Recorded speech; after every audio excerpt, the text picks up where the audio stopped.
Good morning, everyone. Good morning. There we go. All right, I'm Tyrone Ju, Director of the San Francisco Environment Department, and I am pleased to welcome you to the official kickoff of our 2025 Climate Action Plan.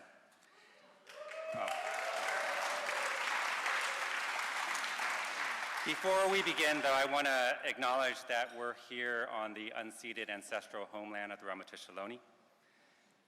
As we begin our discussions today, may the indigenous wisdom and resilience of their people guide our conversations as we attempt to reconnect to Mother Earth and chart a sustainable path forward. Now, quick show of hands. How many of you are here because you care about this city and San Francisco? Not bad. All right. How many of you are here because you believe that San Francisco needs to lead on climate, not in vision, but in action? That's exactly why we're here. That's what today and this workshop is all about. If you look around, you're surrounded by a variety of people crossing a variety of sectors. You have community leaders, you have nonprofit organizations, you have community-based organizations, you have business leaders, you have change makers, you have elected officials, city department heads, all gathered for one purpose, because we all care about this city. And I want to take a moment just to recognize a few folks that are special, that are climate leaders in their own right. I want to first start with my commission. I know we have three of our commissioners here, Commissioners Eddie Yan, Mike Sullivan, and Angelique Tompkins.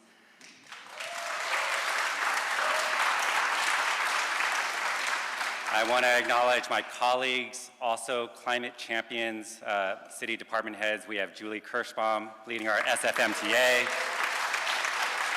I think I saw Tilly Chang back there from the San Francisco County Transportation Authority.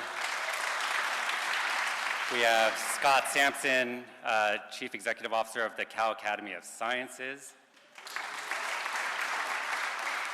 Now, they are not here by accident. They are here because they believe in this city and this cause, and so do I. I haven't had a chance to give my personal story to a lot of you here, but I'm going to briefly take this moment to do so. I was fortunate enough to be born and raised in this city. Grew up in Chinatown, Muni, the public libraries, the rec centers, the public schools. Those are the foundation of what allows me to stand before you today. This city has given so much to me, and I know that I care about the city just as much as each and every one of you. Now, I'm going to go to the slide up here because this is part of our story as a city. 2024 was the hottest year ever recorded on Earth. That would be an amazing fact unto itself, except that it beat out 2023, which in turn beat out 2022. These are not just data points anymore, these are trends. These are sirens, these are cries for help for us to change what we're doing. And now the health of our planet is as inseparable from the health and safety of our communities and neighborhoods that we love in this city. The next slide shows the global story in full. In 2015, leaders from across the world gathered to sign the Paris Accords. We thought finally the world had come together and we were going to be able to make a difference. We set this threshold in line that we didn't want to cross, the 1.5 degrees centigrade threshold, a line we all united around almost 10 years ago today. Well, we've crossed that line now. And with crossing this line, we're entering uncharted territories, a new climate era, one marked by rising seas, just like what we're going to be experiencing along our San Francisco waterfront, worsening health impacts, economic inequality, and those economic shocks that we know are going to hit our most vulnerable communities first. This moment today calls for more than just ambition. It demands systems-level thinking, and more importantly, systems-level action.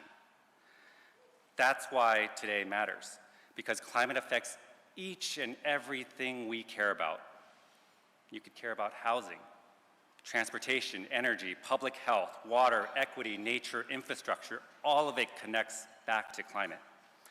And again, that's why today matters, because together we need to re-envision and build a future where every San Franciscan can thrive. And that kind of leadership starts right at the top. Since taking office, our mayor, Mayor Daniel Lurie, has made climate action a core pillar of his administration.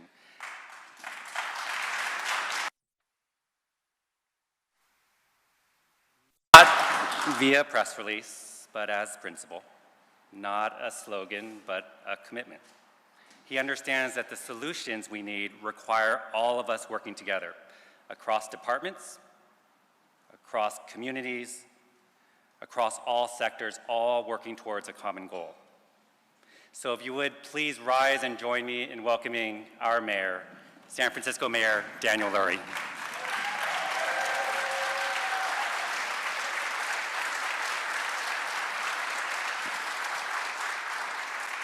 Just so it's not a disastrous. I appreciate the warm welcome, and Tyrone, thanks for sharing some of your story with us. I appreciate your leadership in bringing everyone together today. Oh, I like your signs. I just came from a meeting just to address your signs. We have to save Muni. It's going to be my top priority.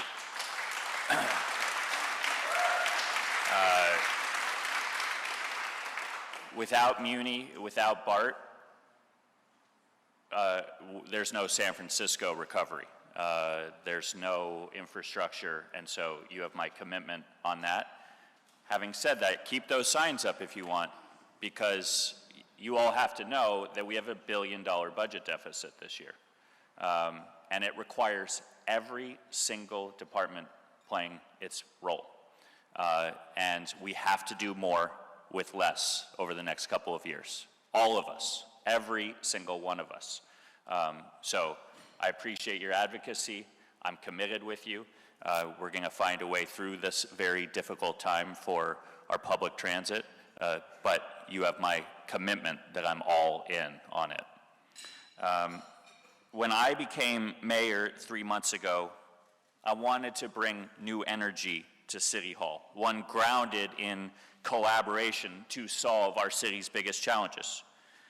That collaboration between departments, the Board of Supervisors, the mayor's office, the private sector, community leaders, is how we will get results. When we work together and hold ourselves accountable, we deliver cleaner streets, faster services, and safer neighborhoods. Driving climate action with bold environmental policies is another shared challenge and a shared opportunity, and collaboration has already paid off. About 3 decades ago, San Francisco became one of the first cities to develop a sustainability plan, now, as you all know, called our Climate Action Plan. Because of that vision, we pioneered sustainability innovations at the greenest airport in the nation, the 3-bin waste system, which is now a global standard, and 100% renewable electricity provider through our Clean SF Power program.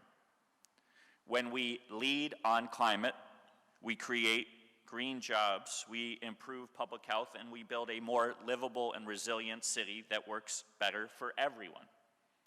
Today, San Francisco is home to some of the world's most innovative climate and clean tech companies, pioneering advances in carbon removal, materials innovation, battery recycling, and the expansion of EV charging networks. Just in the past couple of weeks, Revel opened an EV fast charging plaza right here in San Francisco in the Mission, the first on the West Coast, or its first on the West Coast. Yeah. Redwood Materials, a company that I know many people in this room know about, but many people around the country are going to fast learn about as well. Redwood Materials cut the ribbon on a brand new EV battery recycling R&D center. That site will create new jobs and drive innovation in the heart of San Francisco. My administration is focused on attracting more clean tech companies to do business in San Francisco and make our city the place to be for the industry. Our goal is clear: net zero emissions by 2040, which means we got work to do.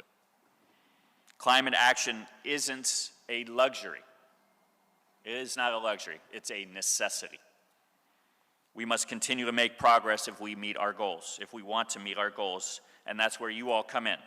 This climate action plan will allow us to find solutions to our climate challenges, and that means, once again, working across departments, streamlining our processes, and focusing on measurable outcomes with accountability metrics, so we know what's working and where we can improve.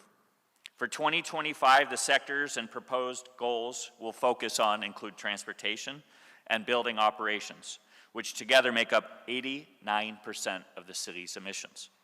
Here, we will continue to set goals for electrification and much more. In 2 days, I'll be joining the Environment Department and 3,000 young people at the Climate Action Youth Summit, and I'm fired up about it. And when I meet these future leaders, I want to be able to say with confidence, we're not waiting. San Francisco is not waiting. We're doing the work right now to ensure San Francisco and this planet are the places and is a place they can inherit with pride. So let's move forward with urgency, creativity, and an unwavering commitment to making our city a better place to live. Thank you all very much.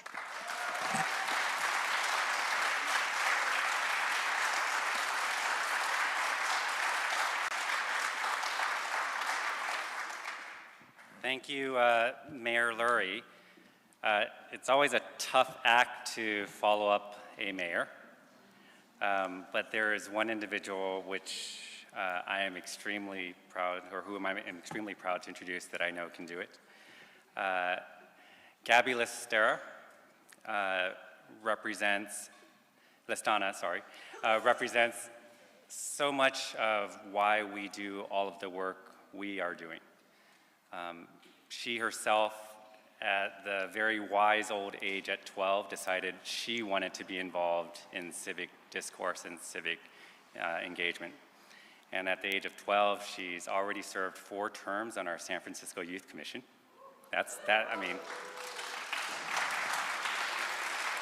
And as a junior at Sacred Heart, she carries forward her deep passion for youth advocacy, environmental justice, and education. Gabby's also not even a stranger to our climate action plan. A fun fact, she actually helped develop our 2021 climate action plan. And here she is 4 years later, willing to offer and share her thoughts. So Gabby, if you come on up.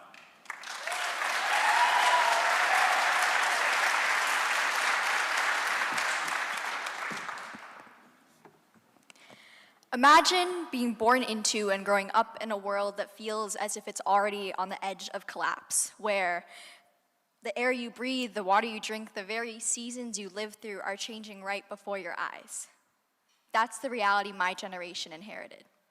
According to a BBC survey from 2021, over half of young people feel extremely worried about climate change, with 56% reporting that they believe that humanity was quote-unquote doomed.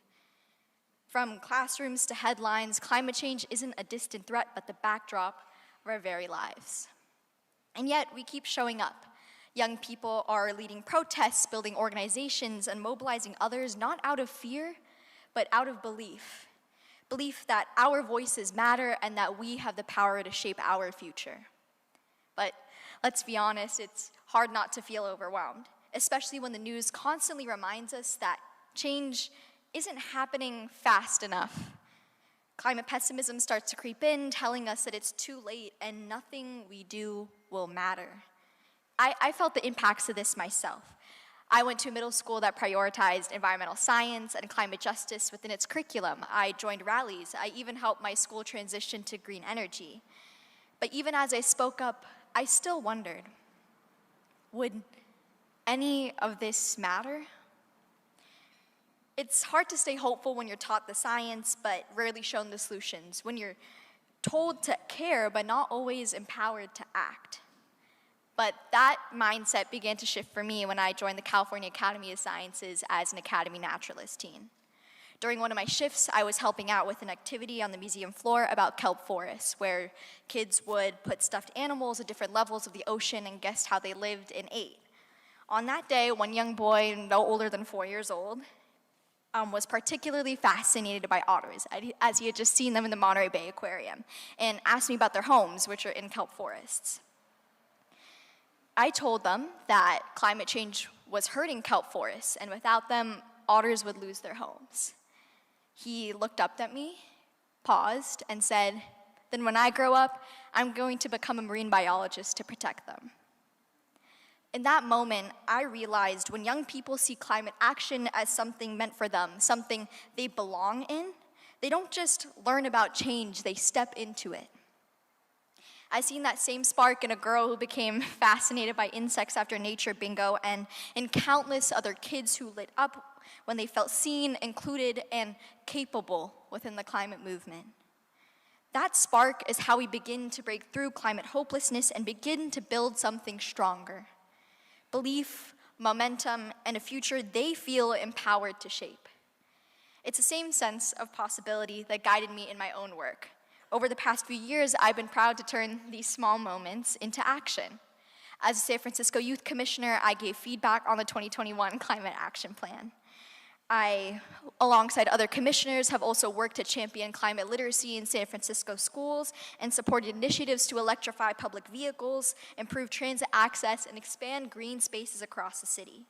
At the same time, I am also co-developing climate literacy summer workshops for middle schoolers, culminating in them creating their own climate action projects. Because it's never too early to learn, to care, and to lead. Whether it's shaping city policy or co-creating educational workshops, I've seen how powerful youth leadership becomes when we're trusted, supported, and given the chance to lead. Not someday, but now. I may be one of the few young people in this room, but I am not here alone. I carry the voices of young people from my community and beyond who are creating change and being leaders now. I carry the voices of a generation not just demanding climate action, but climate justice, where low-income, Black, Brown, and Indigenous communities aren't left to the sidelines, but centered in our solutions. We have the passions, we have the ideas. What we need now is your partnership. So, to every adult here in this room today, don't just make space for us, but stand with us. Listen and uplift young voices, fund and support our work, and most importantly, give young people the space they need in decision-making spaces and trust us with the future we are already fighting for. And if you're wondering where to start, join us at the Climate Action Youth Summit on April 18th at Yerba Buena Gardens.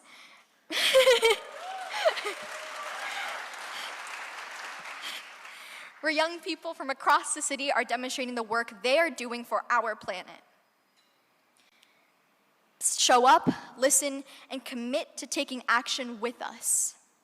Because the truth is, we can't afford to sideline the generation that will live through the consequences of today's choices. The future isn't written, but it is being shaped every day by the choices we make and the voices we lift. So, let's write a future we can be proud of together.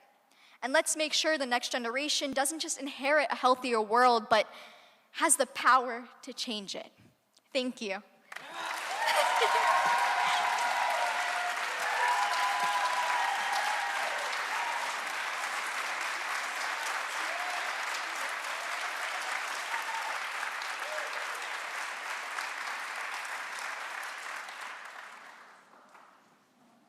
All right, if that doesn't fire you up and get you focused on the work at hand, I don't know what will. Thank you, Gabby, for an amazing speech, and thank you for just being engaged in San Francisco. Next, we're going to get into our workshop portion. I know we're going to have to roll up our sleeves a little bit, but I promise you it's going to be fun. But right before that, we need to set a little context. So I'm going to invite up Cindy Comerford, our Climate Program Manager at the San Francisco Environment Department. In addition to leading our building electrification team and others, she also is leading the collaboration across all of our city departments because it isn't about the Environment Department, it's about all of our city departments working together in unison towards this common goal. There's over 18 city departments that are contributing and leading on climate action strategies within our climate action plan. And behind those departments, there's over 50 staff from those departments engaged in this process. And so today, Cindy's going to share some of the highlights from our 2021 climate action plan so we can see where we are right now and provide an overview of some of the key components going forward. So Cindy?